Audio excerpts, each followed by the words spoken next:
যারা height weight নিয়ে টেনশনে আছো, মেয়েদের 160, ছেলেদের 167, মেয়েদের 49, ছেলেদের 57।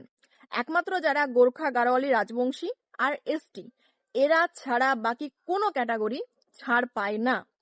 তোমার হাইটের থেকে যদি 0.1 সেমি বা ওজনের থেকে যদি 50 গ্রাম কম হয়, তোমাকে বাদ দিয়ে দেবে। ডাব্লিউবিপিতে কোনো ওভারওয়েট ধরা হয় না। তুমি তোমার ওয়েট নিয়ে যদি রান কমপ্লিট করতে পারো টাইমের মধ্যে, তাহলে কোনো সমস্যা নেই। আমি যখন এক্সাম দিয়েছিলাম আর এখন মানে ট্রেনিং এর পরে আমার পুরো 2 সেন্টিমিটার হাইট ইনক্রিজ হয়েছে। মিন্স হাইট ইনক্রিজ সম্ভব, তুমি যদি প্রপার ওয়েতে চলো।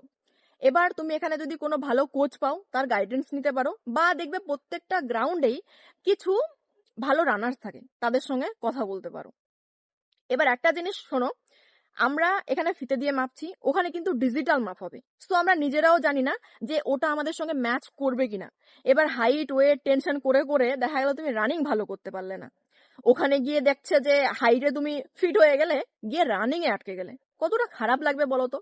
সো এইসব এখন ভেবো না, তোমার 100% দাও। অবশ্যই যাদের প্রবলেম আছে তারা ইনক্রিজ করো, তার জন্য যা যা করতে হয় সেগুলো করো, বাকি টেনশন করো না। এভাবে কমপ্লিট করতে থাকো, আশা করছি হয়ে যাবে।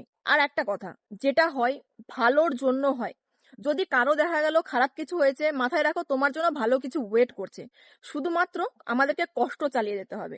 আমিও লাইফে অনেক কিছু এমন সময় হয়েছে যে সেগুলো পাইনি বলে আমার মনে হয়েছে হয়তো আমার সাথে কেন এত খারাপ হচ্ছে, কিন্তু আজকে সেগুলো থেকে আমি অনেক বেটার আছি।